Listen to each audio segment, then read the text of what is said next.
at the request of the CLA.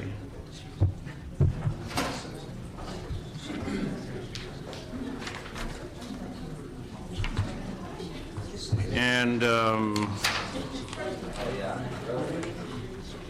take item number 1. Hey, gentlemen, we started the meeting. Thank you. Number 1, please. Item number 1 is a memorandum from the mayor. This has to do with the re-exemption of 1 special investigator 2. This is for the controller's office. Anybody here from the controller? Okay. Anybody here? I talked to the controller about this position. Since you're here, go ahead. Tell us who you are. Jovan Lavender, City Controller's Office. Okay. I'm here on behalf of the Controller, requesting the re-exemption of a Special Investigator 2 position in our office. Okay. And that does the investigations that come from the hotline or other purpose? Well, yeah, partially. Okay. That is they do the investigate. They're actual investigators that do the investigations based upon some information about something not. Well, we do have special investigators that work for the hotline. We also have special investigators that do investigations for the Controller in our executive office. This is one of those positions. Okay, very good. Yeah, I discussed with the controller appropriate, and we're going to recommend approval. Thank you. Thank you. Number 2. On item 2, you have before you a city administrative officer report as well as a report from the housing department. This has to do with the appropriation of funds and authorization for employment authority to extend existing positions for the lead hazard remediation program. This item has been recommended for approval by the Housing, Community, and Economic Development Committee. Okay, who's here on number 2? Tell us who you are, please.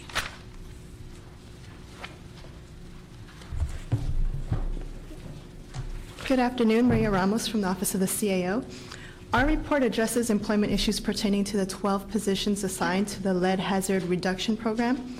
The lead program provides lead hazard remediation in residential buildings to reduce or eliminate the exposure of harmful levels of lead-based paint in and around properties. It targets low-income families with children under 6 years of age living in pre-1978 buildings. The lead program is fully funded by HUD. We recommend continuing resolution position authority for 12 civil service exempt position for the continued operation of the lead program for the period July 1st, 2008 through January 30th, 2009. These are not new positions. These positions are currently assigned to the lead program. And attachment 3 of our report provides a summary of the 12 exempt positions. Okay, when did they stop making lead paint? Because this has been going since 1978, and this is 2008. Hi, my name is Talking Lisette 30 Romero Martinez. years. And lead-based paint was just reduced since 1978 to That's lower 30 levels. years ago. Yes, and we still have the HUD funding those programs. Well, how many units haven't been painted since in the last 30 years? The question is, we're talking about something that lead paint was modified, eliminated for residential 30 years ago. We still have inspections taking place. The question is, if the paint's no longer manufactured and hasn't been manufactured for that use for 30 years, what are we inspecting? You'd think that something would have been painted in the last 30 years. Yes, but it's the hazards. So we're actually looking at the units that Los Angeles has over 800,000 units that were built pre-1940s, and all those units had lead-based paint. I in the understand that, bottom of but it. since 1940, this is 2008, I'm sure those units have been repainted with a non-lead based paint. Yes, and then they usually just, what happens is that they start deteriorating. Okay. And especially in the low-income communities, they're not maintained. In the units that are maintained, lead is not a hazard. But once it starts peeling and chipping, that's when it becomes a hazard. Okay, so how does the city find out about that? Find out about it. That they're chipping, that the lead paint's coming? We actually follow the SCEP list. We have 6 nonprofits that are contracted with us, and we send them the SCEP list about 2 months before the SCEP inspection takes place. And they, usually what happens, owners, as you know, when they know that there's a SCEP inspection coming, they do the painting of the buildings, and they start using unsafe work practices. And so we're teaching the tenants to look at the safe work practices and what they look like, and then report them to us. And then we go and tell the owners about our program. Is there a sunset clause on this, or does it renew every year? No. I find it difficult to think that a unit hasn't been painted in the last 30 years. People don't stay in apartments for 30 years. Someone has moved in, someone has moved out, buildings have sold, they've been renovated, converted to condos. I really question what we're doing with these 12 people, what actually the reality versus what they're actually doing. Yeah, unfortunately, we still have cases where kids have, died from lead poisoning. Well, they may die from lead poisoning, but it's not because the unit hasn't been painted in 30 years. It's because unsafe work practices were performed. So what happens when the unit is painted and you come in and you're just peeling and chipping and they're using unsafe work practices, it goes into the air, and then the kids actually breathe that. So every time you open and close a window, the paint starts deteriorating.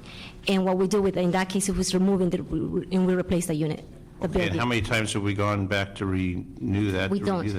We actually do once, because we make it safe into that building. So how many have we made safe in the last 30 years? 229 so far. With the current 229,000 or 229? Units with our current grants. 229 units out of how many? We have over 800,000 within the city of LA. So it's a drop in the So wait, bucket. we've only done 229 out of 800,000? That we have made it safe. And that's the reason we use the education component with that, because we think that that's true prevention. Well, I understand prevention. My question is, we've got 12 people. What are the salary for these people? Because you're talking over $1 million contract. What's the salary for these folks? You got a clerk typist, a senior clerk typist, a project assistant, project coordinator, senior project coordinator, rehabilitation construction specialist. Correct. Another one. And so you actually have 4 workers, and you have 5 administrative and 4 workers. We have 2 grants. 2, 4, 6, there's 12 people altogether.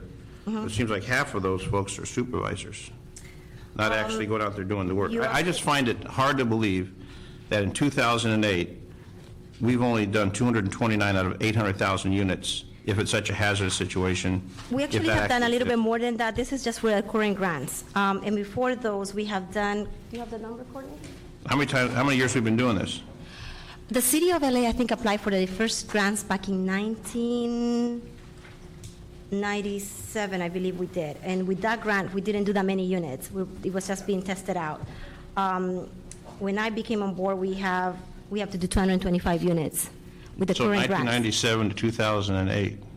With the current grants, that's what we have to do with our grants. Do they actually paint the units, or do they just inform them that there's a problem? No. We actually remediate those units. And with that, we have outreach 11,000 residents, educating them on how to actually report unsafe work practices.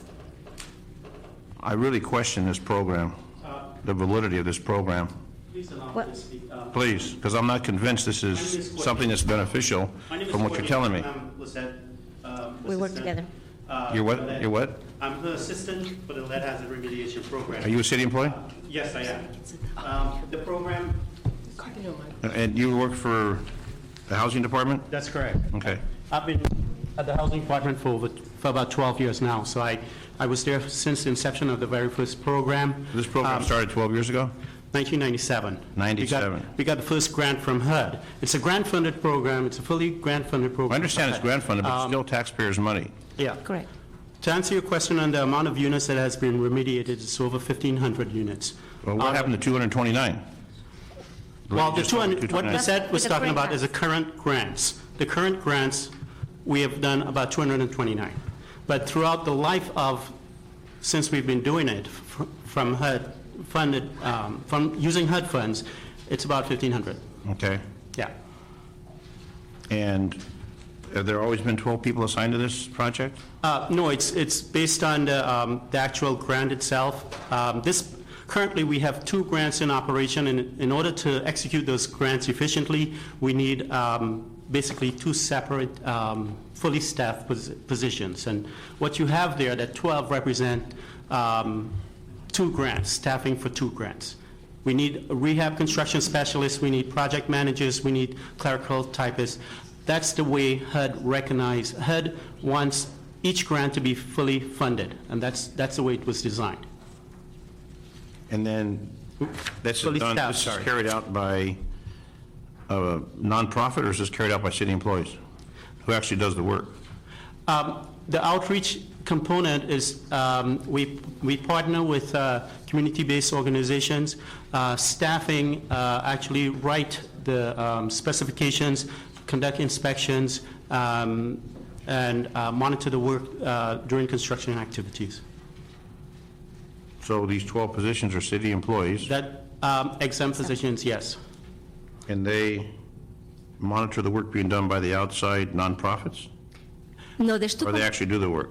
There's two components to our program. One component is the outreach, which is The education? in the education, which is done by the nonprofits, 6 of them. And how many nonprofits? We have 6. Okay. And do they do an RFP for that? They did. Yes. Okay. Back in 2005. Okay. And then we have when we make the units let's safe, and we use The contractors. remediation work. The remediation work is done, and then our staff supervises and makes sure and monitors those projects. Yeah. And they're done by a contract, certified contractors. Yes. So when they do the work, pays the for that? grants, Who pays the for that work? funding. HUD. The grant does. That comes out as $1.4 million? Yeah. That's correct. Okay. So what we have then is a project to remediate 800,000 units, and we're at 1,500. So we have a long way to go. It's, yes. And the reason for that is because HUD funding is limited. You know, like this year, I think it's just $7 million that is available for lead hazard remediation. And we believe through outreach and education, we will address the shortfall.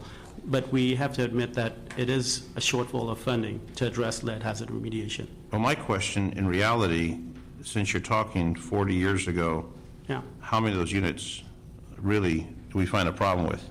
Because I'm sure some of them, people have moved out, people have moved on, they've been repainted. That's And they don't make lead paint for that. So what are we actually doing with it? Well, the hazard still exists, sir. and How extensive is the hazard? The hazard, it's lead poisoning is, Well, I understand that, but the units that you say Well, have to be addressed, yes. those units go on a program where we inspect them. Now, Systematic. if you've got protocol. 800,000 units and we've done 1,500, there's a lot of hazard out there for the people of Los Angeles that live in these units. Then my question is, in the last 40 years, how many of those units have turned over different tenants, and then someone moves out, they paint the unit, they recarpet, they paint the unit, recarpet? Right. I'm sure many have been turned over many, many times. I would doubt that any of the units haven't been repainted in the last 40 years. Yeah, I'm sure some have been, but based on, this 800,000 actually came from Census 2000 data information. That's 8 in terms years. of pre-78 units that exist out there. Okay. And based on stats, you know, it shows that, you know, that's the amount of pre-78 which potentially has lead-based paint hazards. And if a child was 6 years of age, 1978, 1997, I mean, I just think that there's a lot of holes in this particular report.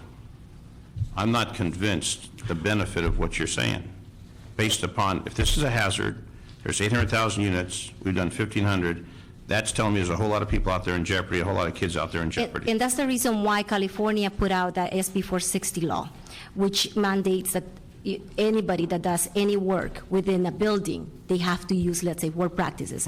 Otherwise, they're going to be fined. Okay. And so that's one of the reasons, because we saw that, the grant-funded programs, it's just a drop in the bucket. So California is really proactive on that, and we did put that law out, and we were part of that within our unit. Was there money appropriated by the state, or is this just No, HUD this money? one, we haven't, well, we're working with the city attorney to figure out how to open what they call, I think, an account, so when they go into a lawsuit with it, they can appropriate the funds. That hasn't worked out just yet. Yep. So that steps of it is still to be worked out with that law. Yeah, I think it's a funding mechanism that has to be created to address that, to fund that aspect of it. So you're with the Housing Authority? Housing Department. Housing Housing Department. Department, Housing Department. Who's here from the CAO's office? Maria. How much research have you folks done on this? Maria Ramos. Yes. How much research have you done on this? We've gone back and forth with housing regarding the 12 positions and Now, back and forth meaning what? asking them questions in terms of who does the work, and as they had addressed, inspections and whatnot are done by the 12 positions that are included in this report. So you've had some questions on this. Correct. I have some questions on this. Have your questions been satisfactorily addressed? As far as what they've given us, yes. See, I just don't accept the hazard that great, if it's that great, with that many units, with the hazard to children, with the reality that units have to have been repainted in the last 40 years. If we're talking about something new, we're talking 40 years ago. Yes, but I mean, that's a long time ago. How old are you? How old am I? 29. See? Before you were born. You know, that's why. By 11 years. That's what I'm saying. See, you were just a baby and this was a problem. And, you know, that's what I'm saying is that the reality, 40 years ago is a long time. You know, That's what I'm looking at, is to say the reality of this, 40 years to do something with it. And unfortunately, that's one of the cases, you know, and that's what the paint industry is paying for it. It's just one of the things that they have to do, and they give the money to HUD, and that's how HUD distributes out to the cities. And the city of LA has been awarded with the grants in 2005. By HUD. By HUD, and then they did come to us because we were in the red for a long time. The city of LA was not accomplishing their benchmarks. And we had, at that time, I think only 5 staff. And when they came and they looked at our staff in place, they actually recommended those 12 positions. It came from HUD. And so we opened those positions up to meet the benchmarks that we had set out for us to do. So those positions actually came and said, you need this amount of people to run those 2 programs But our separately. folks monitor and oversee, the work's actually done by someone else, It's done by the by the contractors. nonprofits. By the contractors, no. The the education nonprofit. The education part of it, that they follow the SCEP list, yes, it's done by the nonprofits. The monitoring of the actual work site, when we do the risk assessments to find out how much the risk is in those units, and then we address those risks, that's done by our staff. And then they do the grants as well, which is a grant that we give out to the owners. They don't have to pay any of this money back.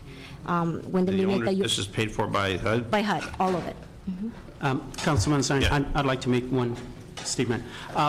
The fact that the lead was there 40 years ago and it was stopped 40 years ago, the paint still has the hazard. Now, when our guys go in there, we actually scrape and stabilize the paint. A regular homeowner that paints over lead-based paint, the hazard is still there. Even after 40 years, even if you go tomorrow and paint over a lead-based paint building, it's still there. On our program, the guys use what's called an encapsulant, an improved encapsulant, which actually locks the hazard in. So it's a different method of actually addressing the lead-based paint. Painting over a lead-based paint building does not remove the hazard. No. So I want to address. It seals the hazard. Yeah, it conceals, but the hazard is still there. Well, it is, but And- it seals it. What I'm saying, if this wall has lead paint and we paint over it, we seal that lead paint from coming through, unless it's chipping through. Unless it's shipping, that's correct. And as Okay. long as you use safe work practices, yeah. I was a painter before I was a policeman, after I was a counselor. Well, That's fine. I have to be very careful, but, Yeah. but, I know a little bit about paint. But the hazard would still be, it's still, you know, in the peeling, painting, peeling, flaking buildings, which there are numerous of them. That's what our inspectors cite. Then how do we prioritize what part of the city is going to, Okay. for the children's What we benefit? did is, if you look at our council districts that we actually target with the nonprofits, is District 1. We look at District 4, 7, 8, 9, 13. 11, and 14. And it's like a donut if you look at the downtown area. Those are the oldest building, and those are the ones that we have the highest amount of cases that with lead poisoning in children. So when we asked for these grants, that's what we looked at. Where were the highest amount of cases we had with lead-based paint within the health department, and they gave us that information. In addition, if a kid has an elevated blood lead level and is referred to the program by the Department of Health Services, we give that priority. So that they have to have someone under 6 years old to qualify for this? Yes, they do. That's a criteria of the So if grant. it's just seniors like us, it won't count? Unless you have a grandchild that comes and visits you more than 6 hours a week. That's correct. And those are hard guidelines that they Well, I'm give too old us. to have children, so, and mine are already over that age. So what you're saying is the outreach to the community. Mm-hmm. So if you've got children under 6 years of age, 6 years or And you under, have to be low income. and low income, that threshold, how do we inform the people in that community of the opportunity to have this? Or do we notify the managers or the owners of the buildings? What we do is with the rent control invoices, we send out a flyer letting all the owners know about our program. Okay. And then we follow up with the skip list that the CBOs follow within those council districts, and they go door to door on those. And when they see children and they see the peeling and chipping paint, they refer those units to us. As well as SCEP, when they have a stop work order that they're using unsafe work practices, they refer those buildings to us. So if the child is 7 or 8 or 9, it wouldn't qualify. They got to be 6 or under. And that's because their brain is developing at that stage. And the brain stops at 6? Developing fully, is fully developed by age of 6, yes. And that's actually, the studies have shown that even less than 10 micrograms per deciliter is still poison. So when you reach a level of 5 micrograms per deciliter, which is most of our kids, back in the 1978, we had a lot of kids that were, lead poisoning was at 40 micrograms per deciliter, and now that is only for workers. For children, it's at 215 or 120. But even the county is acknowledging now that, at 5 micrograms per deciliter, there is poisoning already. It's already bringing damage. Okay, we're on item number 2, which we've had extensive testimony on the benefit of this program, lead hazardous paint in residential units. Question? Go ahead. What kind of resources are we getting from the federal or state government on these programs? They're all HUD funded. They're HUD funded. HUD That's funded. So federal. none of this funding actually impacts the fiscal The city budget at No, all. but I'm just, aside from this particular funding, in general, are we seeing an increase in funding for these kinds of mitigations and education, or are we seeing a stagnation of it? Are we seeing a decrease? We have the 2010 plan that HUD has proposed, and our program is actually that's part of it to mitigate that. There is going to be an extension because HUD doesn't feel, they know that we did not eliminate lead poisoning by the year 2010, lead paint poisoning. So what they're going to do is we're going to actually attend a conference where they're going to be discussing healthy homes as a component of it, and lead will be a part of that. If you're referring to the cost per unit of remediation, obviously with construction increases, it does increase slightly. If you're referring to money made available by the federal government to address the lead hazards, yes, there is discussion at the federal level to further make funding available to address lead hazards after 2010, which is their target date to address all hazards in all various jurisdictions. With the current grants that we have, they're actually will be done in October 30th of this year. And we just recently applied for a control grant. We submitted the application last night. And there's the other one due on Monday next week.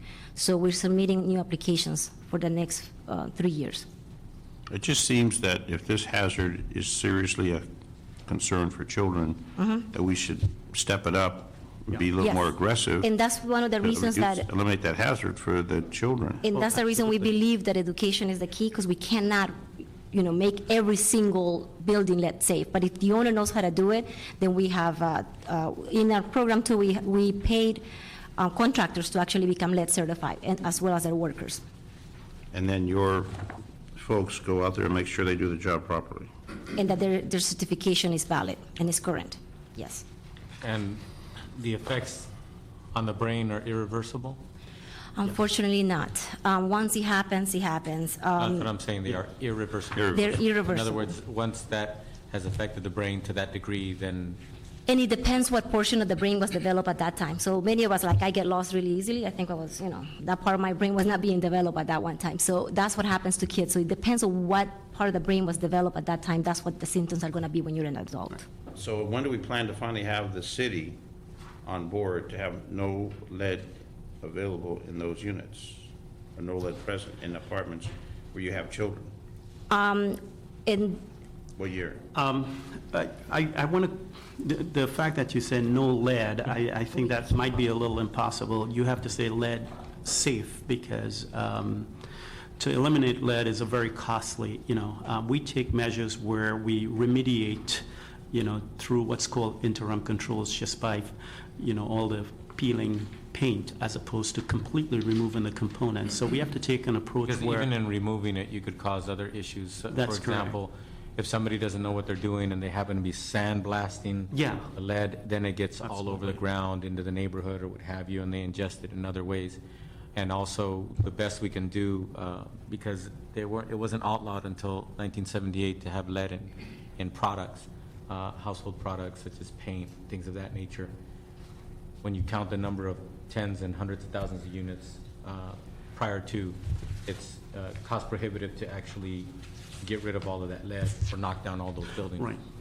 So the bottom line is, what we get money for a lot of times is to remediate it, educate people on how you seal it, to recognize when paint is peeling, you have to get it done right away.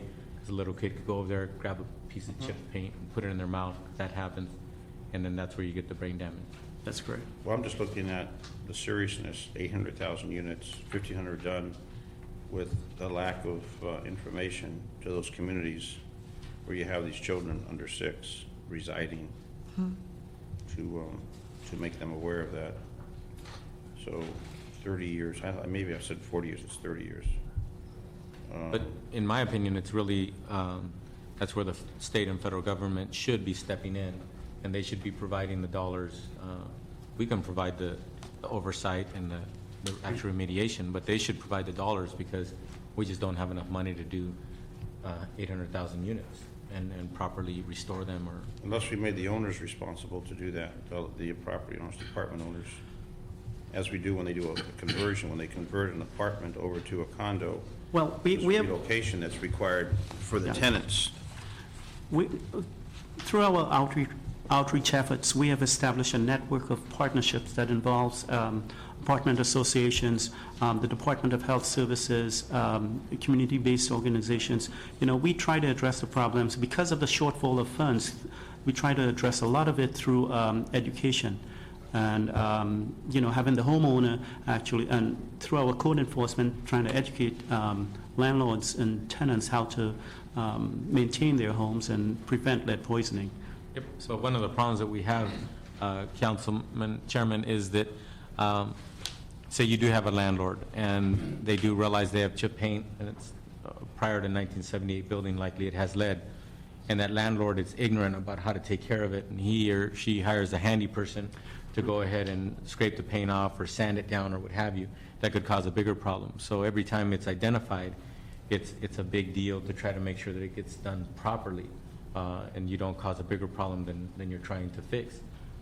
So that's one of the biggest problems with lead poisoning, is that the ignorance is really what affects these children more than anything else. Well, I just think that the outreach needs to be enhanced if we're talking about a serious problem to children, because I'm concerned about the children and what happens to them. And I've got 2 grown sons, so they've overcome if there was anything. One became a policeman, so maybe there was lead poisoning. No, if he runs for council, then you know something Well, happened. that's you. State legislature. affected. You had to be affected by lead poisoning, that's why you're here. Good. Okay, so I just want to make sure if we're doing something, we're doing it to save the people, to make them happy, to make them safe, especially the kids, because if you're talking about the children and how they develop and the impact on that, whether it be somehow to enhance the education on this. Do Yeah, we do we- this multi-language? Yes, we do. We have it in Spanish, we have it in Armenian, and Korean is the next language that we're going to be translating, because we have found a lot of owners that speak only Korean. So we have the lower economic areas. Yeah. That's Covered. where this is centered. Yes, and Little Newer Armenia building is another blocks one, wouldn't be too. a concern. Okay, so you're going to recommend approval, Mr. Cardenas? And just for the notice, we're going to be in the Discovery Channel filming with them. We did the History Channel, but it's not going to be aired, because one of the pieces that they did, someone's getting sued on it, so they're not going to air that one. But we are trying to do massive outreach to educate. So that people. sounds like greater awareness. Yes. Good. That sounds like an important opportunity to do that. Okay, thank you. That's taken care of. Number 3 is continued. Number 4, 5, 6, 7, and 8 are salary adjustments for a variety of positions. Are you here for 4, 5, 6, 7, and 8? 4 through 7. 4 through 7? What about 8 and 9? 8 representative is here. All right, well, let's do all those. So you can do 4, 5, 6, and 7? Correct. Okay, so let's call 4, 5, 6, and 7. For item 4, it has to do with amendment number 2 to the administrative unit memorandum of understanding. Item 5 has to do with an ordinance. This is establishing the salary for a new non-represented class of marketing specialist. Item 6 is an amendment of the salary for the class of Geographic Information Systems Chief. And item 7 is amendment number 1 to several MOUs, and this is for salary adjustments and technical language corrections. Okay, you got the floor. 4 to 7. Thank you. I'm Errol Griffin from the CAO's office.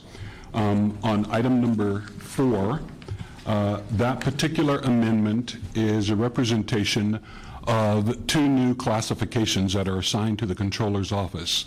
Previously, these positions were internal auditors as used throughout the city.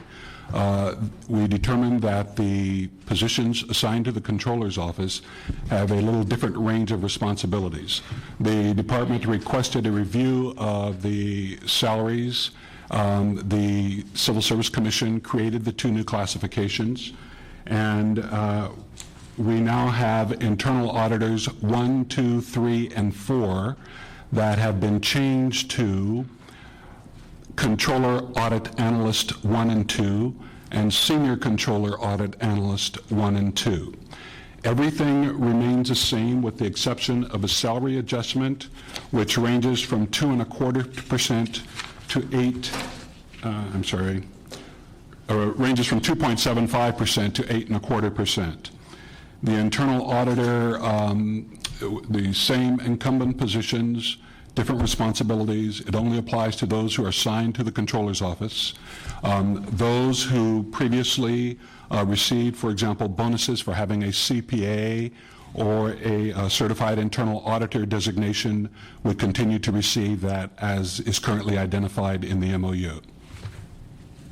Okay, I have no problem with that. I discussed that with the Controller, the need to maintain that for the stability of that particular unit. Any questions? No. Okay, so that's 4's recommended for approval. Thank you. Item number 5, consistent with the mayor's request to review those positions that are exempt and to move them into civil service, the zoo had a project coordinator who was assigned marketing responsibilities. The review of that is that we're recommending a marketing specialist. The salary remains the same as it was for project coordinator, and this particular position would apply to the zoo. Approval? Number 5 is approved. Thank you. On agenda item number 6, in the negotiations with the Engineers and Architects Association, we had agreed that there would be a salary adjustment to the classification of geographic information systems across the board. There are geographic systems specialists, geographic information systems supervisors 1 and 2. We omitted these geographic systems, information systems chief. There are 2 of those in the city. This salary adjustment would actually go back as agreed in the negotiations to July 1 of '06.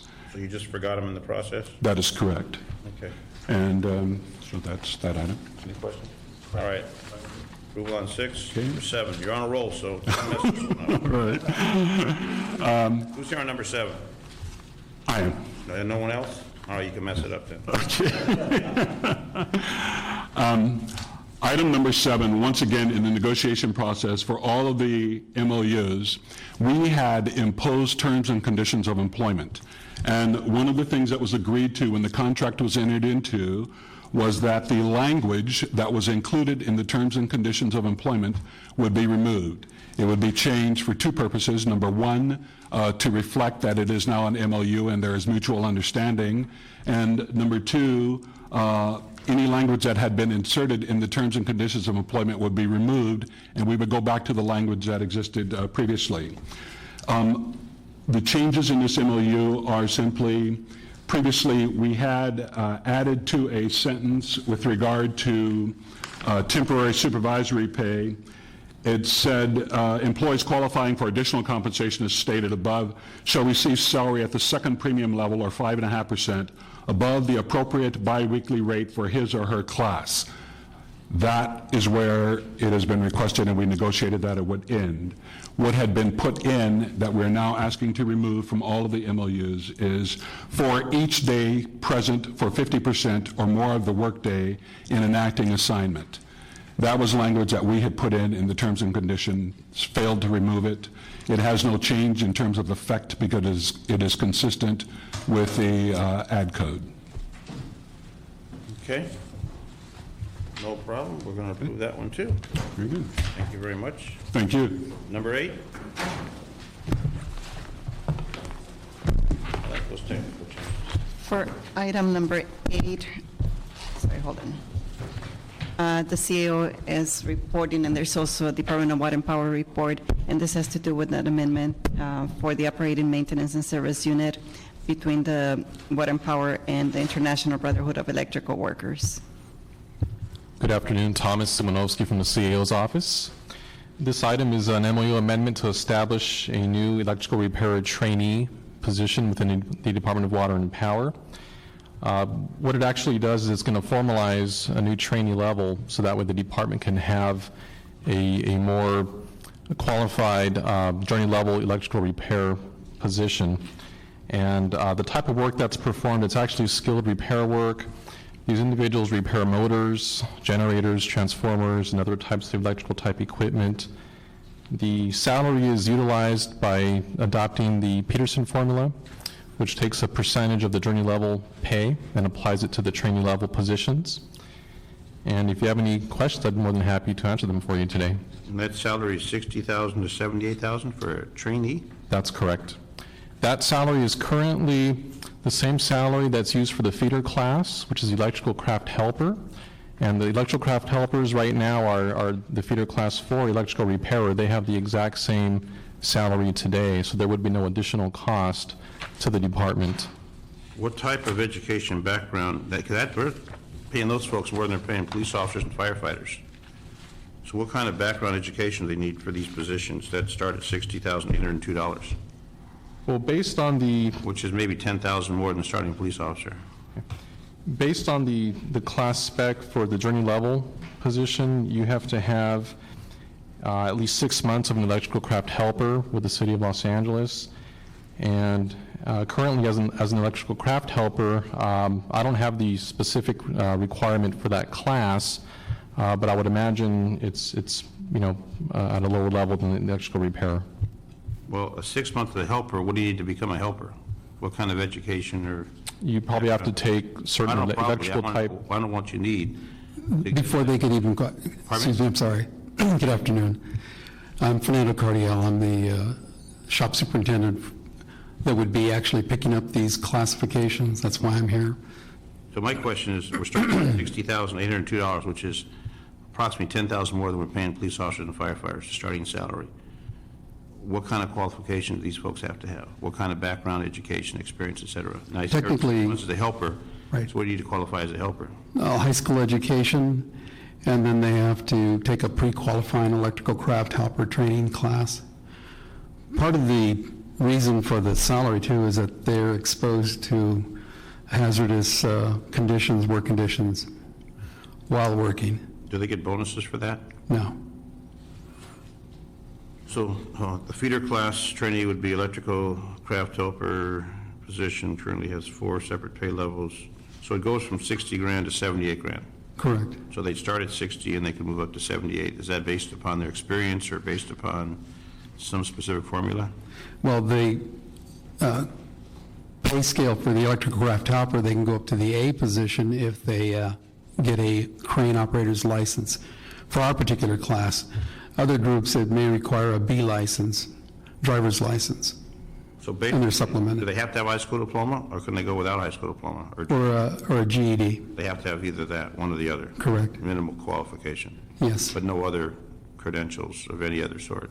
no. Okay. Tony? You mentioned that, that this position takes in people who have some kind of trainee experience with the city? For the journey level, You mean the 6 months as a helper? yes, for the journey level What if electrical they're a- repair. What if they're a helper with a private industry? They can't get into this position? They may be qualified. Each applicant is evaluated based on their experience. Is there a Yeah, test? but see, the thing is, the problem that I have with the Department of Water and Power is there's a lot of blue-collar workers that live in my district, and when I or my staff send them over to DWP, and then we run into them 6 months later or 6 years later, and we say, hey, you working for DWP?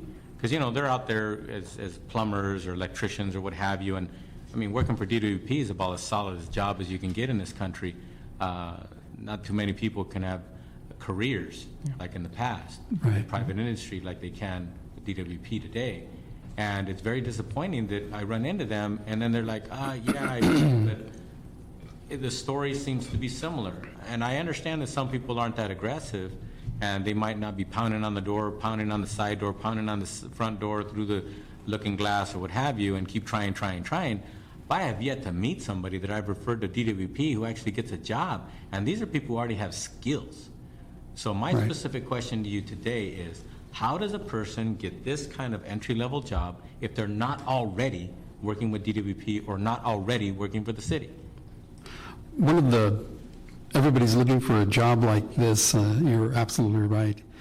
And when they open up the electrical craft helper test, there's literally thousands of people that are applying for that job. Yeah, and I've sent some of those people to take Yeah. the test. So you say there is a test. Yes, there is. They got to have a GED, high school diploma, and there is a test. Yes, there is. Okay. But some of the last electrical craft helpers that we hired, How many were they the last go-round? we hired 6 in our particular organization. Some of these guys had bachelor's degrees. So it's changed a little bit where people that are taking this entry-level position are more than qualified for the position, and it makes it difficult for more of the craft level people to The pass. test based on how well you can read or write, or how well you know this work? Well, it's a little of both, actually. The exam is based on some of your knowledge in the area of the electrical field, but it can't be that skilled because this is an entry-level position. However, there's a lot of mechanical parts of the exam where someone could look at this, understand where gears turn, which direction, the amount of force that be applied based on what you're reading in the exam. So when people take this exam, we have people that have, many years ago, we had high school kids that would pass the exam and get through. Now we're getting electrical craft helpers that are 40, 45 years old. The last group that we had, they were in their late 30s. The 6 that got picked up? Yeah, correct. I'd also like to add that if you have a year of experience outside of the city, that's comparable type work at the electrical craft level, helper level, then you can qualify to take the exam for electrical repair. Because that's a nice salary to start. And it Yeah, goes you've got up. engineers getting out with engineering degrees who get hired at $45,000, $55,000. And this one starts at 60. You got teachers that are starting at 35 or 40 with a bachelor's and a teaching credential. So, I mean, I'm just looking at apples to apples, oranges to oranges. And when you're looking at that kind of salary, the opportunities for people, and I understand Water and Power is going to hire 1,000 folks on this expansion power grid renovation. Yeah, how many of these Right. positions will be affected by that ramping up of hiring? This particular classification is solely for the electrical repair shop, so it's a very finite group. And this particular group, electrical repair, you see a lot of electrical mechanics. This particular classification, They focus primarily on working in the hydroelectric and steam turbine overhauls. They also take care of your condensers and many of the transformers. All of this equipment is de-energized with the exception of working on some of the rotating equipment where they actually have to put their hands in a generator to change out the brushes on the DC part of it.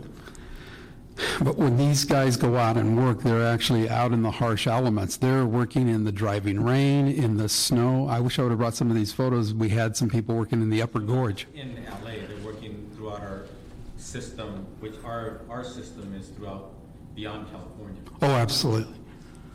We work all the way up to Ely, Nevada. Utah. Correct. Or the desert? Right now, it's the Pine Tree Project. They're working out in the harsh elements. We have people working out in McCullough. You know, it's 113 degrees. They're out there. Well, in that case, they deserve it. I mean, that kind of compensation. They're on the boondocks, Well, Owens nothing could Valley. be as tough as riding a motorcycle for. Well, that's fun. Still. Along the Coast Highway. All right, so we're going to recommend approval. My distinguished colleague. Oh, you have more questions on this? Yeah, but I'd like your card. Okay. I need We're going to refer some people to you for jobs. to you. Okay. 'Cause I'm tired of going through everybody else. Nothing else has worked. Do you work for Mr. Nahai? Yes, I do. I gave him some references. That didn't work either, so maybe we'll try you. Okay. You know, if you go to the top, it doesn't work. Go to the bottom, so we'll try mid-level. I'd like to get there. All right, we'll approve that matter. Thank you very much for the explanation and the opportunity to get these things filled. Number 9. Thank you. You're welcome. On item 9, you have a CO report relative to the MOU for the newly created Senior Administrative and Administrative Analyst Bargaining Unit. This is for a 2-year period from October 22nd of 2007 through June 30, 2009. Anybody here? Tom Coltis from CAO's office. You can't, you got to disqualify yourself. I'm not represented by these people. All right, go ahead. I think he is. Go on, come up forward. Matt, isn't it? Yes. I'll take one, too. Oh, okay, well, I'm the chairman. Give me that card. No, I will get one. Hey, Brian will write down the info, and then we'll get to you. Thank you. Tell Mr. Nahai to give you some more cards, by the way. Yes, sir. Thank you. All right, who's going to talk, Tom, you or Matt? It's Tom's report. Tom. Our report. Okay, go ahead. As indicated, this is the new MOU for the Fiscal and Policy Professionals Association. It's for a year and a half, basically. The first 2 months of last fiscal year is covered in the non-rep report, after which time they became certified as a bargaining unit. So the second 6 months of last fiscal year is covered in this MOU, which is a 2% increase. And then for July of '08 is a 3% increase. The MOU contains an economic reopener and no additional specials.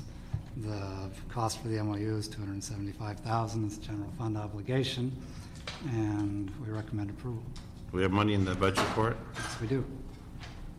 Okay, what do you have to say for yourself? I can now say, as of about noon today, our membership has adopted this unanimously, so we're on board. All 37 of them? And 10 administrative analysts? That's correct. So you got 47 people you're representing? That's correct. Is that the smallest bargaining unit we have in the city? No. We have something smaller? Wow. Oh, yeah. Not even smaller. Your unit is smaller. Smaller than 47. Okay, No question. so this is basically a MOU for this new group. Okay, go ahead. The Fiscal and Policy Professionals Association, is that a national association? No, that's an association that consists of the 47 of us. We're So- unaffiliated with any other. 37 senior administrative analysts and 10 administrative analysts. So does that make you a founding member? Yes, it does. It does. You don't look old enough to be a founding member. So you all work for the Office of City Administrator, you all work for the CAO. Yes. Don't you work for the CAO? Yes, I work for the CAO, but I'm in the non-represented portion of the CAO's office. So how come you excluded the other folks? Why don't you get more in? we'll be discussing that as time goes on. They'll be lobbying you. They can attempt to. You have dues for this association? Not yet, but we will be establishing those in the next couple months. You got a political action committee too? Not yet. You're working on it all. See me outside the building. Go ahead, Tom. I just was wondering, I hadn't seen this name before. Fiscal Policy Professionals Association. All right. We'll see you again in a year. You think so? Maybe not me, but someone. Rub's telling me to now and then, you never know. Before you adjourn, Thanks, would you like Matt. to reconsider one for a committee report? Oh, we could do that. Oh, we need us to go on record with Mr. Cardenas' Prior to concurrence. your arrival, we approved that matter on number 1. Okay, so we You just. can join on that. No, we're all done. But we're going back to number 1 to get you. Okay. So instead of a recommendation, it'd be approval. Yep. Okay. Right. So just for the record, item 8 is approved, and now item 1, you are concurring with the approval. Item 9. That was I'm sorry, 9. item 9, correct. We did 8, 9. We did them all. Thank you. All right, we're all done? Any public comment? No cards filled out, so no public comment. Thank you. We're now convened at 3:50.